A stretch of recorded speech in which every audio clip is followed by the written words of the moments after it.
bonjour tout le monde. Donc, je me présente Éric Martin, professeur de philosophie au Cégep Édouard-Montpetit, membre du conseil d'administration des IPSO. Nous avons tout de suite un premier panel. Comme André l'a bien dit, le temps est serré, donc sans autre préambule, nous allons y aller.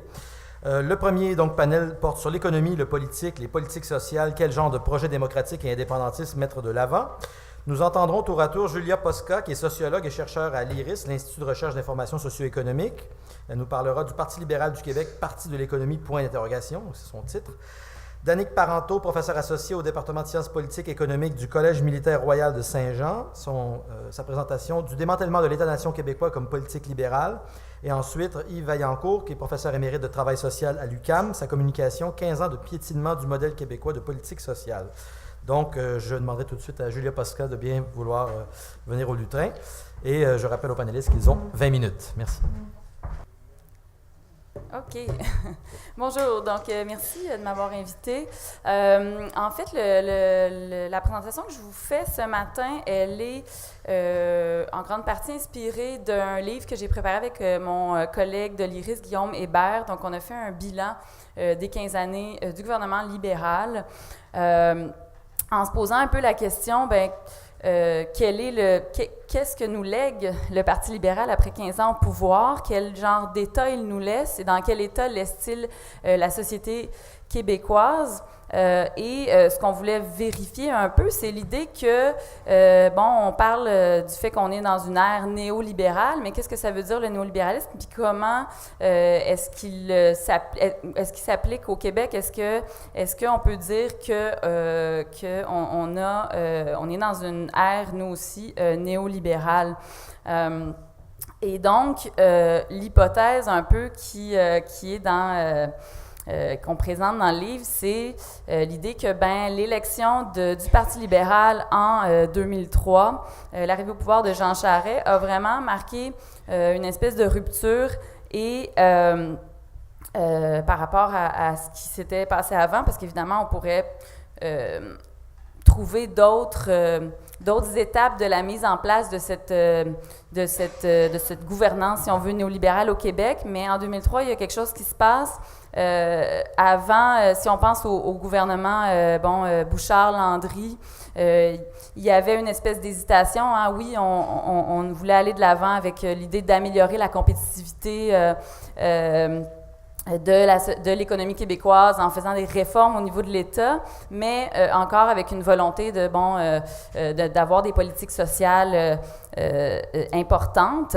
Mais là, 2003 et les libéraux au pouvoir, il n'y a plus de tergiversation à cet effet-là. Et on va vraiment... On a vu l'application, disons, assez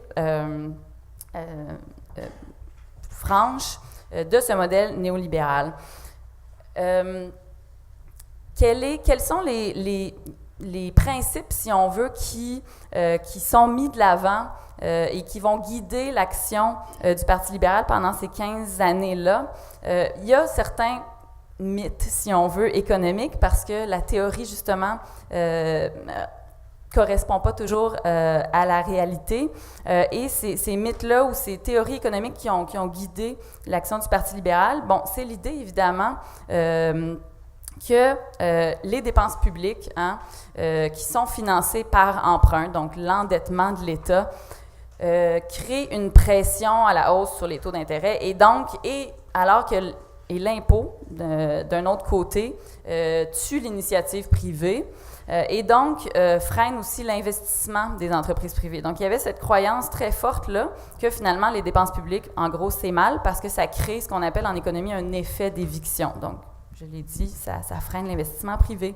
Donc, diminuer les dépenses publiques devient primordial pour un État qui se met au service de la croissance de l'économie, parce que c'était bien ça qu'on nous a présenté comme projet tout au long de ces 15 ans. Et évidemment, donc, la lutte au déficit est devenue centrale et une politique structurante, si on veut, de l'action de l'État pour le PLQ. Et c'était aussi l'idée qu'il fallait préserver la capacité future des contribuables de payer pour des services publics. Et donc, il y avait quand même cette idée que en baissant les dépenses publiques, en fait, on allait préserver la capacité de l'État de dépenser. Bon, c'est particulier, mais... donc, en bref, on a vu un développement qui a été axé sur le secteur privé. Hein. C'est plus à l'État de s'occuper du développement économique, mais c'est vraiment au secteur privé de le prendre en main parce que, encore une fois, autre mythe, le privé serait beaucoup plus efficace que le public pour le développement, pour l'économie. Donc, c'est ces principes-là qui sont venus, qui ont traversé tous les 15 ans. Bon, dès 2003, ça a été le principe de la réingénierie, vous en rappelez, de l'État qui a été mis de l'avant. Je vais revenir un peu sur certaines composantes de ce programme-là de réingénierie, mais qui visait vraiment à recentrer l'action de l'État. Ensuite, 2008-2009, donc dans la foulée de la crise économique de 2008, bien là, avec Raymond Bachand au ministère des Finances, on nous a proposé une grande révolution culturelle qui était en fait aussi une révolution tarifaire, donc un changement dans la manière de financer les services publics. Et finalement, peut-être le troisième pan, si on veut, c'est celui de l'austérité, donc les années sous Philippe Couillard, bon, le retour au pouvoir des libéraux, donc encore une fois cette nécessité de baisser les dépenses publiques pour toujours favoriser la compétitivité de l'économie et la croissance. Et donc on a vu à chaque fois ce cycle, ce que nous, on a appelé à l'IRIS le cycle de l'austérité, hein, se rejouer là, plusieurs fois pendant les 15 ans. Donc, le gouvernement arrive au pouvoir, découvre un trou dans le budget. « Ah, mon Dieu, on n'avait pas regardé ce que nous laissent nos prédécesseurs. On n'a pas le choix de faire des compressions dans les dépenses publiques. Les services publics se retrouvent à être sous-financés. Mais, par ailleurs, on se retrouve avec un équilibre, voire un surplus budgétaire qui permet au gouvernement de dire « Chers contribuables, nous allons maintenant baisser vos impôts. » Baisse les impôts, évidemment, crée une nouvelle crise des finances publiques et le cycle peut se répéter comme ça avec les crises économiques qu'on a connues à travers tout ça qui ont évidemment aggravé les choses. Et justement, on peut se demander, est-ce que donc ces politiques-là d'austérité ont eu l'effet escompté sur la croissance de l'économie? Eh bien, et là, c'est un travail qu'un autre collègue de l'IRIS, Raphaël Langevin, a fait à analyser justement l'impact de ces politiques-là de restriction budgétaire. Et ce qu'on constate, c'est que, de toute évidence, elles ont plutôt eu pour effet de plomber la croissance, de décourager les investissements privés, qui est une tendance qu'on voit à l'œuvre dans plusieurs pays là, depuis une trentaine, quarantaine d'années. Le fait que les entreprises n'investissent plus, malgré le fait que leurs profits s'accumulent. Et le fait que les entreprises n'investissent moins, la croissance est plombée, surtout après la crise de 2008. Le fait que l'État n'ait pas investi davantage, ça ralentit la reprise. Eh bien, évidemment, ça finit par avoir des conséquences sur les revenus des ménages qui, eux, dépendent justement des entreprises pour leur salaire, n'est-ce pas? Et le fait aussi qu'on baisse les impôts, bien, ça nuit à la capacité redistributive de l'État. Et donc, ça aussi, ça vient miner, disons, plomber le revenu des ménages et ça a donc contribué à la croissance des inégalités au Québec comme ailleurs, parce qu'il faut bien le dire, même si le Québec est une société beaucoup plus égalitaire, si on regarde par exemple les pays anglo-saxons, puis l'Amérique du Nord, si on se compare avec les États-Unis, mais même le reste du Canada, oui, on est une société beaucoup plus égalitaire, mais malgré tout, cette tendance forte, cette tendance lourde de creusement des inégalités qu'on voit à l'œuvre depuis une trentaine d'années, eh bien, elle est présente aussi au Québec. Et donc, les dernières années confirment, si on veut, que cette tendance-là se poursuit. Là, malgré, là, on est en période, évidemment, de croissance, hein, de croissance économique. Il y a une reprise aux États-Unis qui favorise aussi, évidemment, le Québec et le Canada parce que, c'est notre principal partenaire économique. Donc là, oui, on voit un peu les salaires augmenter, mais la tendance des 30-40 dernières années, c'est vraiment une concentration des revenus dans les mains des plus riches. Mais donc, ça pose la question si le projet, si on veut, que nous proposait le Parti libéral, qui était de mettre l'accent sur la croissance de l'économie, et puis bon, avec l'idée qu'éventuellement, ça allait finir par profiter à tout le monde, hein, c'est le fameux effet de ruissellement. Si ça n'a pas fonctionné, eh bien, on peut se demander, mais à qui ont profité, évidemment, ces politiques-là? Et donc, bon, c'est un peu c'est une partie du travail qu'on a fait dans le livre que je vous présente maintenant. C'est, encore une fois, je ne ferai pas un bilan exhaustif de qui a profité du règne libéral, mais simplement rappeler certains éléments de ce qui s'est passé dans les 15 dernières années. Eh bien, l'État, donc, qui ne dépense plus, qui n'est plus un levier de développement économique, est vraiment, sous le néolibéralisme, un État qui, par contre, distribue des contrats. Bon, il a toujours fait de la sous-traitance. Le phénomène de la sous-traitance n'est pas nouveau, mais ce qu'on a vu vraiment, devenir une tendance lourde sous le règne libéral, c'est évidemment la préférence pour le modèle des partenariats publics-privés, hein, les PPP. Et c'est évidemment une formule qui est motivée par l'idée que, justement, on se dit l'État, c'est-à-dire le privé, est bien meilleur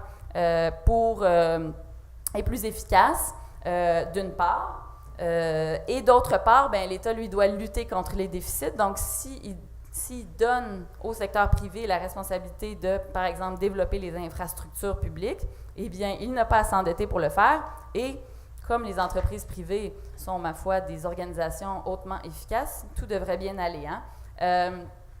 C'est quand même intéressant de se rappeler que Monique Jérôme-Forget avait dit « les PPP, ça sauve de la fraude ». Oui, en tout cas. Et Normand Bergeron, qui était un ancien président de l'Agence des PPP, avait aussi dit « les PPP, c'est anti-collusion ». Or, qu'est-ce qu'on a vu? Si on prend juste l'exemple des hôpitaux universitaires, donc CUSUM et CHUM à Montréal, eh bien, on a vu là non seulement des pots de vin se donner entre SNC-Lavalin notamment et les administrateurs et des fonctionnaires du gouvernement, mais on a aussi vu des chantiers mal planifiés où on posait des cadres de porte avant de poser les pas de porte, ou enfin, donc un gaspillage, en fait, finalement, d'argent comme c'est pas possible. Et donc, cette formule-là, bon, on l'a connue pour et des dépassements de coûts, évidemment. Donc, une formule qui disons, n'a pas fait ses preuves. L'État est aussi, par contre, l'État néolibéral est aussi un État facilitateur, c'est-à-dire qu'il va faciliter pour les entreprises privées finalement, le développement de leurs activités. Et donc, on a aussi vu pendant ces 15 années-là le gouvernement libéral accepter une foule de projets à la pertinence souvent douteuse et même parfois à la viabilité économique franchement absente. Et là, quelques exemples en rafale. Je pense par exemple au Centre Vidéotron à Québec, hein, qui a été construit sans appel d'offres. Bon, un projet qui n'est pas du tout rentable, une salle qui ne se remplit jamais, mais qui a permis à Québécois là, de mettre, Vidéotron, de mettre donc son logo sur une grosse bâtisse, genre de soucoupe volante horrible à Québec. Mais bon, qui suis-je pour juger de l'architecture? Bombardier, évidemment, hein, le programme de la C-Series, là, qui a demandé une aide considérable de l'État, mais pour un projet un programme qui a encore de la difficulté à décoller, sans vouloir faire de mauvais jeu de mots. Et pendant ce temps-là, évidemment, on avait une autre direction qui, par ailleurs, voyait sa rémunération être augmentée généreusement. On pourrait penser aussi à la cimenterie de Port-Daniel, donc un projet de la famille Baudouin. Encore un lien avec la famille Bombardier ici. Un projet qui, encore une fois, a reçu une aide substantielle de l'État, pour une cimenterie, alors qu'on est dans une situation au niveau mondial de surproduction de ciment, donc un projet à la rentabilité pas du tout assurée. Et tout le secteur des ressources naturelles, on a aussi vu cette logique-là à l'œuvre, hein, de l'État qui intervient pour construire des routes en donnant de l'électricité à rabais, en donnant des subventions, des crédits, tout ça, et le tout pour permettre aux entreprises de venir exploiter les ressources naturelles au Québec sans garantie, sans obligation de transformer la ressource au Québec. Et donc ça, évidemment, bon, c'est tout le projet du Plan Nord que je décris là, si on veut. Donc, on l'a bien vu, hein, il y a vraiment eu là une politique extractiviste à l'œuvre, et là, c'est peut-être là qu'on a assumé notre côté canadien, n'est-ce pas? Parce que c'est une politique, finalement, qui est qu'on voit ailleurs au pays.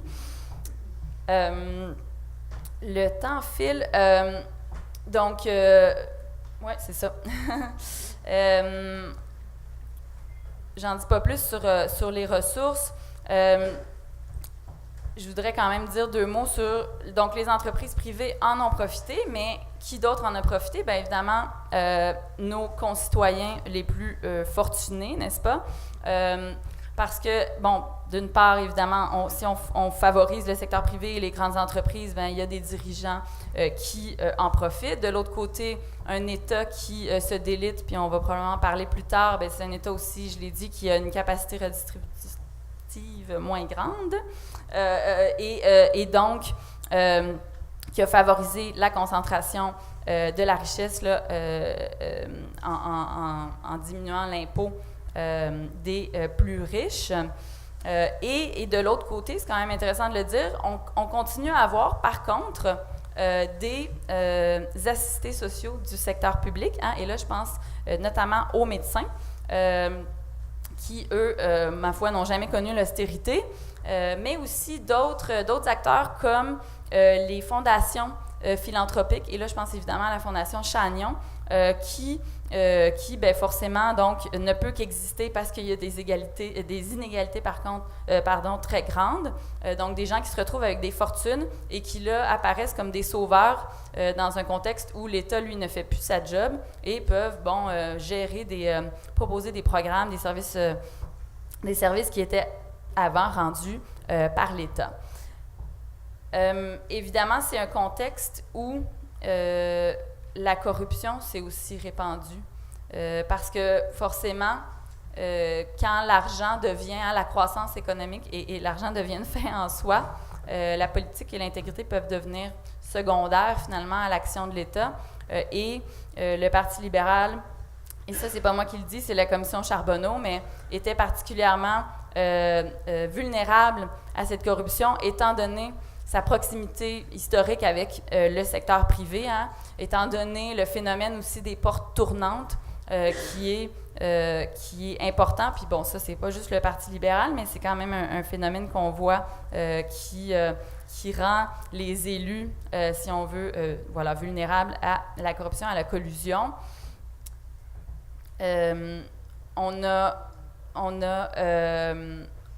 Bon, évidemment, le Parti libéral a, somme toute, été quand même épargné, si on veut, dans le sens où on a des gens comme Lynn Beauchamp qui pouvaient participer à une activité de financement où il y avait un membre notoire de la mafia, hein, Domenico Arcuri, qui participait. Et ce type d'événements-là sont restés sans conséquences, si on veut. Il y a d'autres... plus malheureux, comme Tony Tomassi, Nathalie Normando ou Sam Hamad, qui, si on veut, ont été emportés par les accusations ou les soupçons, du moins, de corruption et de collusion. Mais en gros, on peut dire que quand même le Parti libéral s'en est bien sorti. Je vous l'ai dit, je n'ai pas fait un bilan exhaustif là, du bilan économique du Parti libéral, mais... je pense que ce que j'ai essayé de montrer, puis c'est la thèse qu'on met de l'avant dans le livre, c'est que durant ces 15 années-là, l'État a été détourné du bien collectif, de l'intérêt collectif, en fait, et a été mis au service plus que jamais des intérêts privés. Et donc, le bilan économique, si on veut, du Parti libéral après 15 ans au pouvoir, c'est un bilan, en fait, de croissance des inégalités, d'enrichissement des plus fortes unités. Et c'est même pas un bilan économique qui est si reluisant, puisque, comme je l'ai dit, la croissance n'a pas été phénoménale. Elle a été plombée, au contraire, par les politiques budgétaires du gouvernement. Ça a été aussi un manque, finalement, de vision flagrant, puisqu'on a laissé à l'entreprise privée le soin de s'occuper du développement économique, avec donc une espèce de développement, si on veut, anarchique, sans vision derrière. Et donc, on pourrait dire que non seulement donc, le Parti libéral nous laisse avec un État amoindri, mais il nous laisse aussi avec une société qui est en mal, finalement, de projets collectifs. Donc, je vous remercie.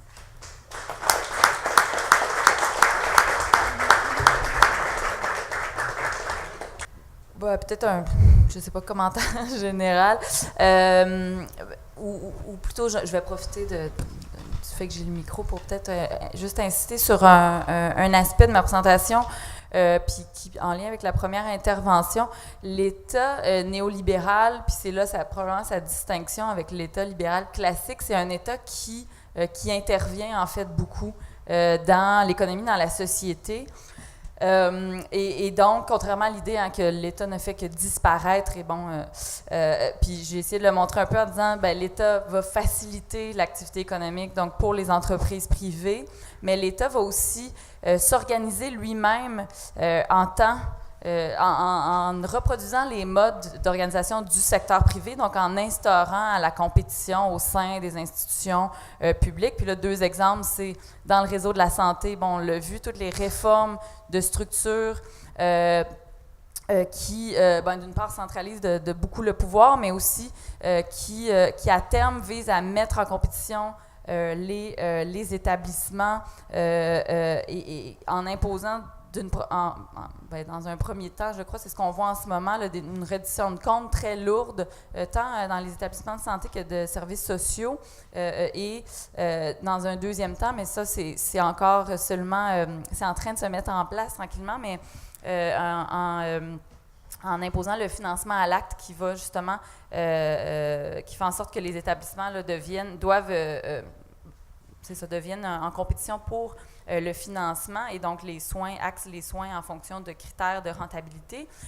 Dans le milieu de l'éducation, on le voit avec l'imposition de l'assurance qualité. Donc, encore une fois, une espèce de forme de reddition de comptes qui fait en sorte que les institutions, les établissements se pensent en termes de clientèle, et d'attrait de la clientèle, entre autres. Puis le troisième aspect, si on veut, de cet État néolibéral-là, c'est qu'il va aussi essayer d'inciter les individus eux-mêmes à se concevoir comme des entreprises, donc à vouloir valoriser leur capital humain, notamment à travers l'éducation. On a vu ce discours-là très présent pendant la grève étudiante en 2012. Et donc, si je fais cette précision-là, c'est pour dire que on se retrouve donc avec cet État-là qui, finalement, en voulant copier l'entreprise privée, puis en voulant favoriser l'entreprise privée, laisse les individus, en fait, à eux-mêmes. Et donc là, il y a une insécurité financière grandissante au sein de la population qui, paradoxalement, rend l'option de la CAQ, qui est dont la popularité monte en ce moment, plus intéressante parce que en fait, on s'est tellement débarrassé de tous nos mécanismes collectifs de sécurité que forcément, on n'y croit plus. On ne croit plus dans l'école publique, on ne croit plus dans le système de santé publique. Et donc là, on se tourne vers quelqu'un qui nous dit qu'il va, lui, vraiment mettre à profit l'initiative privée, favoriser donc l'enrichissement des individus. Et plutôt que plutôt plutôt que de critiquer les responsables de ce saccage-là social, on voit une espèce de désolidarisation, autant par le fait que, justement, bon, les assistés sociaux apparaissent comme, finalement, des profiteurs du système, alors que au sommet de la pyramide, il y a des gens qui s'en mettent plein la poche.